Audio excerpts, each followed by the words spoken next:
Ladies and gentlemen, welcome to Chanel Jasmine, the best novel Chanel for romantic stories. Hai guys, selamat datang di channel Jasmine, channel terbaik untuk menyimak novel-novel romantis. Mohon dukung channel ini dengan subscribe, like dan share video-video yang ada di channel ini. Terima kasih. Perintah Kaisar Naga bab 4427, 4428, 4429. Dev menggendong Lin Keting di punggungnya, aroma tubuh Lin Keting terus-menerus tercium di hidungnya, dan rasa lembut yang dirasakan di punggungnya membuat pikiran Dev sedikit tak menentu. Lin Keting, yang berada di punggung Dev, tersenyum kecil sambil menekan leher Dev dengan lembut menggunakan telapak tangannya. Dalam sekejap, sebuah tanda merah gelap bertuliskan karakter Ting muncul di leher Dev. "Nona Lin, apa yang sedang kamu lakukan?" tanya Dev dengan bingung. "Oh, tidak ada apa-apa. Aku sudah merasa lebih baik, turunkan aku sekarang," jawab Lin Keting sambil tersenyum diam-diam. "Kamu," Dev merasa tak berdaya, tapi tetap menurunkan Lin Keting.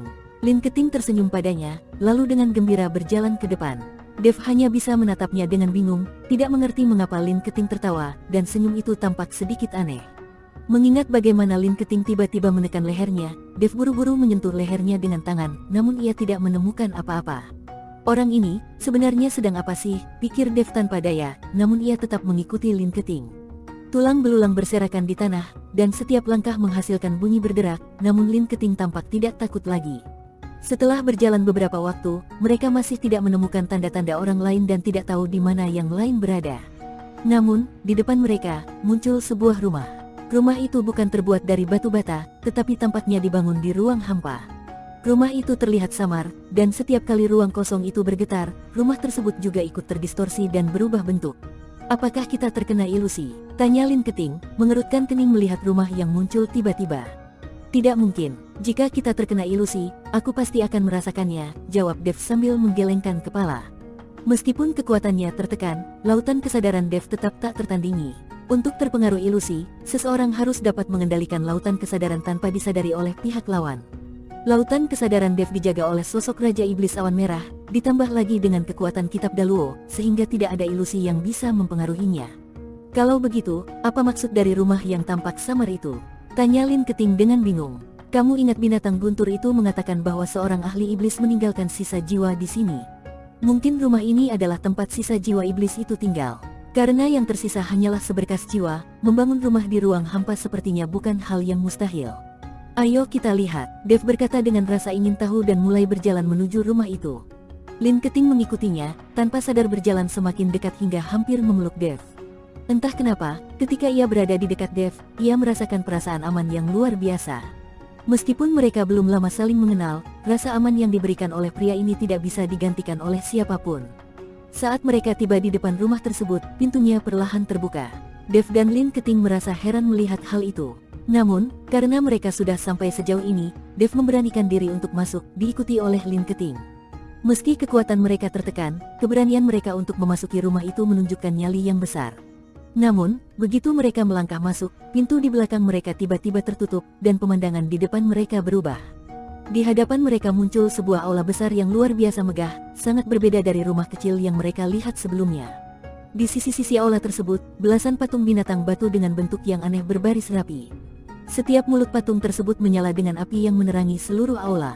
Di tengah aula, seorang pria berambut acak-acakan duduk tegak dengan punggung menghadap Dev dan Lin Keting. Dev memandang pria itu, tetapi tidak bisa memastikan apakah dia hanya sisa jiwa atau memiliki tubuh fisik. Saat ini, Dev juga tidak bisa menggunakan kesadaran untuk menyelidiki. "Senior, kami tidak bermaksud mengganggu. Mohon maafkan kami," kata Dev sambil memberi hormat kepada pria itu. Tak peduli siapa dia, lebih baik bersikap sopan terlebih dahulu, karena ada pepatah yang mengatakan bahwa orang tidak akan memukul wajah yang tersenyum. Dev sadar bahwa kekuatannya sedang ditekan, jadi dia harus merendahkan diri. Ini bukan waktu yang tepat untuk berlagak. Pria itu perlahan berbalik, menatap Dev dengan mata yang dalam. Dev balas menatapnya tanpa rasa takut, dan dia dapat memastikan bahwa pria itu hanyalah sisa jiwa. Tidak bermaksud mengganggu, pria itu berdiri perlahan. "Kalian jelas datang ke sini dengan sengaja," lalu bilang tidak sengaja. Saat pria itu berdiri, Dev bisa melihat sosoknya dengan jelas. Dia mengenakan jubah hitam panjang yang menutupi seluruh tubuhnya. Saat dia berdiri, aura dingin dan jahat menyelimuti ruangan. Melihat pria itu yang hanyalah sisa jiwa, Dev ingin sekali mengumpat dalam hati, bertingkah sok penting. Jika saja kekuatannya tidak ditekan, Dev mungkin sudah memakinya. Namun, berada di situasi ini, dia harus merendahkan diri dan berpura-pura tunduk. Senior, kami hanya penasaran, makanya datang ke sini. Kami sama sekali tidak ada niat lain, Dev berusaha menjelaskan. Dev merasa bahwa melawan pria ini hanya akan membawa masalah, jadi sebaiknya tidak memancing keributan. Benar, kami hanya penasaran. Jika Anda tidak suka, kami akan pergi sekarang juga, tambah Lin Keting, sambil menarik tangan Dev untuk segera meninggalkan tempat itu. Mau pergi? Pria itu berbicara, tanpa izinku, kalian tidak akan bisa pergi dari sini. Sejujurnya, kalian berdua ke sini karena aku yang mengaturnya. Kalau tidak, bagaimana mungkin yang lain tidak bisa melihat aula besar ini? Dev mulai merasa tidak enak dan bertanya, Senior, kalau Anda sengaja membawa kami ke sini, ada urusan apa? Dev mulai merasa bahwa pria ini mungkin berencana untuk mengambil alih tubuhnya. Meskipun kekuatan pria ini akan menurun setelah pengambil alihan, setidaknya itu lebih baik daripada menjadi sisa jiwa yang terjebak di sini. Jika benar, pasti dia ingin mengambil alih tubuh Dev. Tidak ada urusan besar. Aku sudah terjebak di sini ribuan tahun dengan kekuatanku yang terkunci. Rasanya aku tidak rela. Jadi, aku butuh tubuh kalian untuk keluar dari tempat ini dan menikmati dunia luar, kata pria itu tanpa sungkan. Mendengar itu, wajah Lin Keting berubah pucat. Dev juga mengernyitkan alis. Senior, maksud Anda kami harus membawa Anda keluar? Dev masih berpura-pura tidak paham. Tidak masalah jika kamu tidak mengerti. Sebentar lagi kamu akan tahu, kata pria itu sambil tertawa dingin. Wajah Lin Keting penuh ketakutan, dia menoleh pada Dev dan berkata, kamu bodoh atau apa? Dia ingin mengambil alih tubuhmu, menduduki tubuhmu. Kalau itu terjadi, kamu akan benar-benar tamat. Dev melihat Lin Keting dengan ekspresi tak berdaya. Tentu saja dia tahu, hanya saja dia berpura-pura tidak tahu. Jika pria ini memang ingin mengambil alih, Dev justru berharap dia melakukannya. Begitu pria itu masuk ke lautan kesadarannya, Dev tidak perlu khawatir lagi, karena Raja Iblis Awan Merah akan menghajarnya habis-habisan. Bahkan jika Raja Iblis Awan Merah tidak sanggup, kitab Daluo di lautan kesadarannya akan mengatasi situasi tersebut. Gadis ini cukup pintar, kata pria itu sambil memandang Lin Keting dengan puas. Kalau kau ingin mengambil alih tubuhnya, kenapa kau membawaku ke sini juga? Tanya Lin Keting dengan bingung. Aku sudah ribuan tahun di sini, sudah lama tidak merasakan kehadiran seorang wanita. Setelah aku mengambil alih tubuh ini, tentunya aku ingin seorang wanita untuk menemaniku, kata pria itu dengan tatapan mesum pada Lin Keting. Mendengar itu, wajah Lin Keting langsung memerah, dan matanya memancarkan kemarahan yang membara. Dasar, kau hanya sisa jiwa, berani-beraninya punya niat jahat pada nona ini. Hari ini aku akan menghancurkanmu sampai tak bersisa. Lin Keting marah. Hahaha, kekuatan kalian sudah ditekan, tapi masih berani besar mulut. Pria itu tertawa terbahak-bahak, sama sekali tidak takut. Meskipun dia hanyalah sisa jiwa dan kekuatannya tinggal 1/10, namun menghadapi Dev dan yang lain yang hanya memiliki kekuatan manusia biasa, ia masih merasa berada di atas angin. Mampus kau, Lin Keting tiba-tiba mengangkat tangannya, dan simbol di telapak tangannya mulai bersinar terang. Kemudian, sinar emas meluncur ke arah pria itu. Pria itu langsung terkejut, mundur dengan cepat, dan patung-patung batu di sisi aula tiba-tiba mulai bergerak. Sinar emas itu memantul di antara patung-patung tersebut, dan akhirnya kekuatannya perlahan memudar. Melihat serangannya meleset, wajah Lin Keting tampak sangat muram. Dia tahu bahwa itu adalah satu-satunya kesempatan yang ia miliki. Pria itu kembali mendekat ke arah Dev dan Lin Keting, menatap Lin Keting dengan marah. Gadis kecil, siapa kau bagi si biarawan tua itu? Bagaimana kau bisa memiliki simbol yang digambarnya?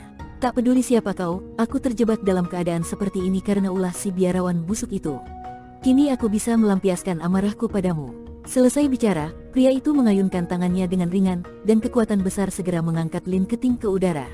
Lin Keting merasa kesulitan bernapas, seakan nyawanya akan melayang. Dia mencengkeram jimat keselamatannya dengan kuat, siap untuk menghancurkannya, ketika tiba-tiba sebuah kilatan pedang menerjang ke arah pria itu. Lepaskan dia, Dev, dengan pedang naga di tangannya, mengayunkan pedangnya ke arah pria tersebut. Aura pedang yang mengerikan membuat pria itu terkejut, dan dia langsung melepaskan Lin Keting. Dev sendiri tidak tahu bagaimana ia bisa mengeluarkan serangan pedang sekuat itu. Anak muda, kekuatanmu ditekan, tetapi seranganmu masih memiliki kekuatan sebesar ini. Rupanya tubuhmu cukup tangguh. Pilihanku benar, jika tubuhmu tidak cukup kuat, kau tak akan bisa menahan kekuatanku saat aku mengambil alih.